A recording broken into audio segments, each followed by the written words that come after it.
Kamikakushi is a term used by the Japanese to describe the phenomenon of sudden disappearances of individuals caused by mysterious supernatural forces. This term was famously used by the renowned director Hayao Miyazaki to name the original Japanese version of the legendary anime Spirited Away, 2001. Once thought to be folklore, the reality is that Japan has experienced numerous mysterious disappearance cases, referred to as Kamikakushi disappearances. The original title of the film Spirited Away, which gained worldwide fame, is Sen to Chihiro no Kamikakushi. In the movie, Chihiro's entire family gets lost in a mysterious land, and her parents are unexpectedly transformed into pigs after eating food there, forcing Chihiro to embark on a journey to rescue them. Similar to Chihiro's family falling into the hands of mysterious supernatural forces, in modern times, many Japanese people have found themselves in similar situations, disappearing without a trace. They are believed to be abducted by supernatural beings such as tengu, heavenly dogs, or kitsune, foxes, hence these disappearance cases are sometimes referred to as tengu kakushi. The victims abducted by these supernatural beings are usually children, but there are also cases involving adults. From 1989 to the present, there have been 3 famous Kamikakushi disappearance cases that have shocked Japan due to the mysterious nature of the disappearances, with the victims vanishing without a trace. Despite the extensive efforts of the Japanese police, these cases remain unresolved and have become major mysteries to this day. In this part, let's explore the most famous Kamikakushi case with Kilala. On March 7, 1989, 4-year-old Shinya Matsuoka, along with his family, visited relatives in Sadamitsu Town, now Tsurugi Town, Tokushima Prefecture. However, within 20 seconds of his parents turning away, Shinya suddenly disappeared. Shinya Matsuoka's family consisted of 5 members: father Masanobu, mother Keiko, 7-year-old sister, 4-year-old Shinya, and 2-year-old younger brother, living in Ushiku City, Ibaraki Prefecture. Previously, Masanobu worked as a programmer for a domestic computer company, but after the couple bought a house in Ushiku, he switched to working for a foreign computer company in early 1989. Despite his new job, he still had to work late into the night and on holidays, so Masanobu had very little time to play with his children. On March 5, 1989, Keiko's mother suddenly passed away, so Masanobu took a leave of absence and quickly brought the whole family to his wife's parents' house in Komatsushima City, Tokushima Prefecture, to attend the funeral on March 6. The evening of the funeral, Masanobu's family visited Keiko's relatives in Sadamitsu Town, about an hour's drive from her parents' house, and stayed overnight. The next day, March 7, around 8:15 a.m., Masanobu took his 3 children and their cousin for a walk around the beautiful scenery. The relative's house was built on a 200 m high mountainside, with no one else living around. There was only one road leading from the city to the mountain, so the scenery was very peaceful and quiet. After about a 10-minute walk, Masanobu returned the children to the house for breakfast, remembering that his son Shinya had followed him to the front door. However, Shinya wanted to continue walking, so Masanobu went back inside and handed his youngest son to his wife. He returned to the front door after just 20 seconds, but Shinya was no longer there. Immediately upon not seeing Shinya, Masanobu began searching for his son in the surrounding area, but found no trace of the 4-year-old boy. Family members and rescue teams were also involved in the search, but to no avail. Therefore, at 10 a.m., Masanobu's family called the police. On the same day, a large-scale search involving a total of 100 people took place in the mountains because it was likely that the boy had wandered into the area. By March 8, more than 200 people, including 100 provincial riot police and members of the provincial fire department, local fire brigade, and local residents had been mobilized. The search lasted for 3 months, but ultimately, little Shinya was never found. The Sadamitsu police station conducted a thorough search of the area around the relative's house and ruled out the possibility of an accident for several reasons. The house was near the end of the road, and there was only one entrance. At the time of the boy's disappearance, a farmer 100 m away stated that he did not see any cars passing by. Additionally, no one outside the family knew that Masanobu's family had stayed overnight at the relative's house, and there were no traffic accidents in the surrounding area. After Shinya disappeared, the police tapped the phone of the relative's house. On the night of March 15th, one day before Masanobu's family returned to Ishiku City, a strange phone call came in asking for Keiko, Shinya's mother. Initially, Masanobu answered the call, and on the other end was a strange woman speaking in the Tokushima dialect with a rising intonation at the end of sentences. She asked, "Hello, may I ask if Mrs. Matsuoka is home?" Masanobu then handed the phone to his wife. The woman introduced herself as a parent representative at the nursery school, wanting to send a donation to support Masanobu's family and asking how to transfer the money.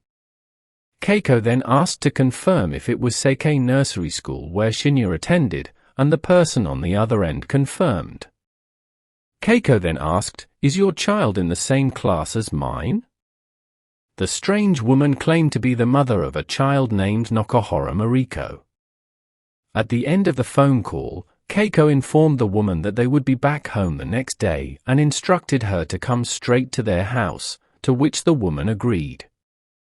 However, on March 17th, when Masanobu's family returned home to Ushiki City, Ibaraki Prefecture, the strange woman did not show up, nor did she contact them again.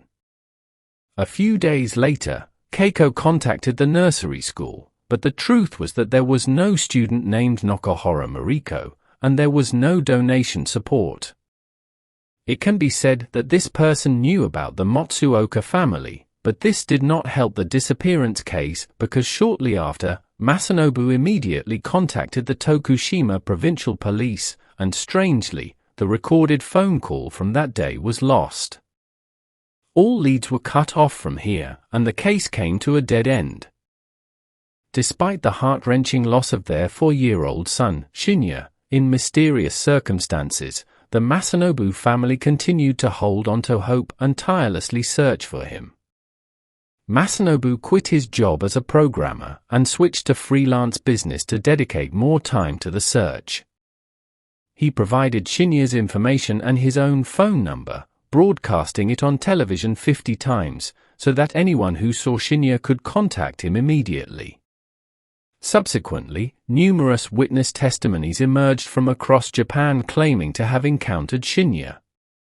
Firstly, in May 1989, a witness in Tokushima Prefecture reported seeing a suspicious man with a child resembling Shinya on the Bentonhama Port Bridge in Hiwasa Town, Tokushima Prefecture, an area frequented by North Korean ships. Despite recognizing Shinya's disappearance, the witness attempted to confirm by scrutinizing the boy's face, but the man immediately concealed the child, and they both departed in a white bus. In April 1990, a homemaker in Tokushima Prefecture called the Masanobu family's relatives in Sadamitsu Town, claiming to have seen Shinya in the town, and promptly went to the Tokushima Prefectural Police to provide a statement. However, when Masanobu learned of this, he quickly called the police again, only to be told that his father had recently passed away, so they merely made a note and didn't pay much attention to the testimony. In the same year, another homemaker stated, "I saw a boy identical to Shinya on TV outside a grocery store in Yonezawa City, Yamagata Prefecture." Upon receiving this testimony, Masanobu went to Yonezawa and plastered large posters of Shinya's image around the grocery store and the nearby Kamisugi Park. In 1991, another witness claimed to have seen a couple with a child resembling Shinya, dressed in white, at Tairyuji Temple in Tokushima, the 21st temple on the Shikoku pilgrimage route, but they didn't quite resemble the boy's parents. Upon hearing this, Shinya's mother visited the temple for several consecutive days in hopes of finding a clue, but ultimately faced disappointment. In 1995, someone reported seeing Shinya in Hokkaido. In 1997, a female office worker recounted seeing a boy resembling Shinya on the subway in Yokohama. She approached the boy and learned that he was being abused by his guardian, evidenced by a white band tied around his wrist. Before disembarking, she left a piece of paper with her phone number for the boy to contact if he needed help, but there were no subsequent calls from any unfamiliar numbers. In 1998, in the Chugoku region, a store employee reported that a boy with a wrist injury, resembling the age-progressed photo of Shinya, bought a Titanic movie poster. When handed the poster, the boy raised it and looked towards a Yakuza-style dressed man in the distance to ask for permission. The employee informed the store manager immediately. They rushed outside to find them, but couldn't, so they reported to the police. However, this testimony also didn't yield any useful leads.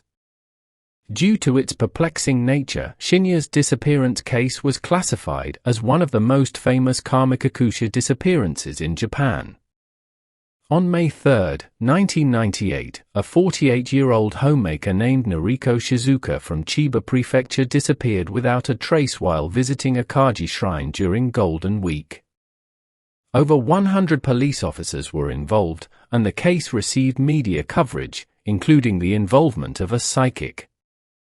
However, the missing woman was never found. This mysterious case was dubbed the Akaji Shrine Kamikakushi incident.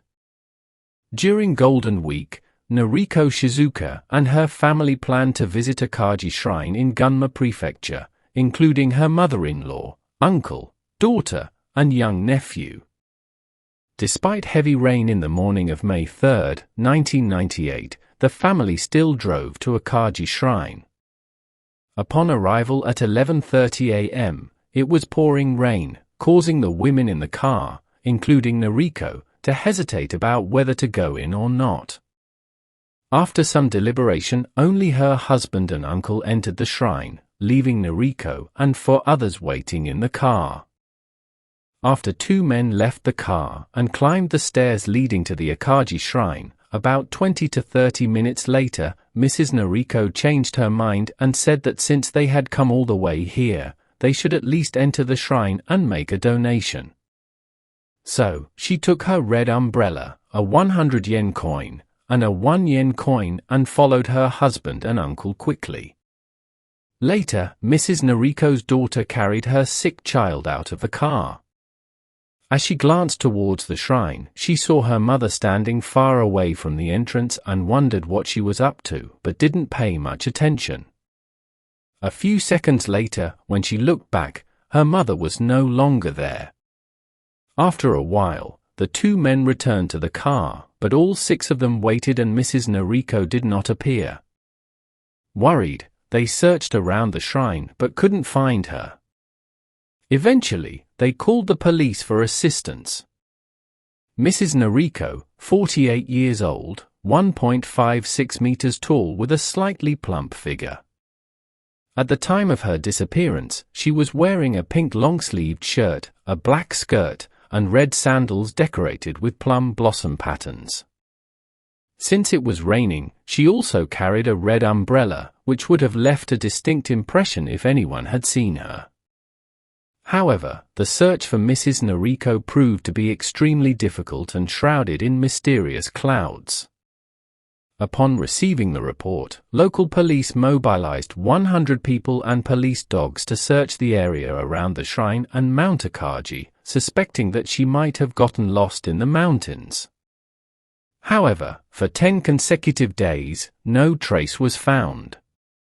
Even the police couldn't believe that amidst the bustling Golden Week tourist influx, the disappearance could lead to a dead end. 20 witnesses reported seeing Mrs. Noriko and provided information to the Gunma Prefectural Police, and there were also strange phone calls to the victim's home in Chiba Prefecture, where no one answered when picked up. After investigating the area codes, the police confirmed that they originated from Osaka City, Osaka Prefecture, and Yonago City, Tottori Prefecture. Another suspicious point was that Mrs. Noriko had poor hearing and had once fainted due to dizziness without wearing her hearing aid, but strangely, she wasn't wearing it at the time of her disappearance. However, all these pieces of information did not yield any significant leads in the investigation. After exhaustive investigative efforts and searches by both the police and Mrs. Noriko's family for 2 years, the case remained unsolved. Not giving up hope, the family decided to participate in the television program Kiseki no Tobira TV no Kaikara, The Power of TV Miracle Doors. This live TV program focused on unsolved cases like murders, disappearances, etc., across Japan and was broadcast on Asahi TV from October 19, 2002, to June 30, 2007. The program's motto was "The key to solving cases lies in information from TV watching witnesses." In the show, private detectives as well as many psychics would participate and offer their insights and judgment on the cases. In the episode about Mrs. Noriko's disappearance, renowned American psychic Gail St. John used her abilities and claimed that on that day, when Mrs. Noriko left the car, a man asked her for help. As she approached him, he fell down, which was also the last time her daughter saw her. However, this man had abducted Mrs. Noriko, taken her away in a car, assaulted and killed her, and left her body on Mount Akagi near the Akagi Shrine without anyone noticing. Despite these psychic claims, they did not aid the investigative efforts. After airing, the disappearance became extremely famous, leading to various speculations from the public. Some believed Mrs. Noriko had run away with another man in a car, as no screams were heard at the scene. However, this hypothesis faced the flaw of why she would flee in broad daylight amidst a crowd. Another hypothesis was that Mrs. Noriko got lost and met with an accident on the mountain, but there were numerous police dogs sent to track her scent. The third hypothesis was that she was taken by spirits, known as Kamikakushi, as there had been similar mysterious disappearances in Japan categorized under this phenomenon. The search continued persistently by both the family and the police for 10 years. By May 2008, over 500 flyers depicting Mrs. Noriko's face at the time of her disappearance had been distributed everywhere, carrying the family's hope. But after all, what remained was the loss and pain in the hearts of each member after a fruitless search, not knowing whether their loved one was alive or deceased. By June 2008, the police concluded the investigation and closed the case. Due to its incredibly intriguing nature, Mrs. Noriko Shizuka's disappearance at the Akagi Shrine was ranked as one of Japan's most famous Kamikakushi cases, filled with mysteries to this day.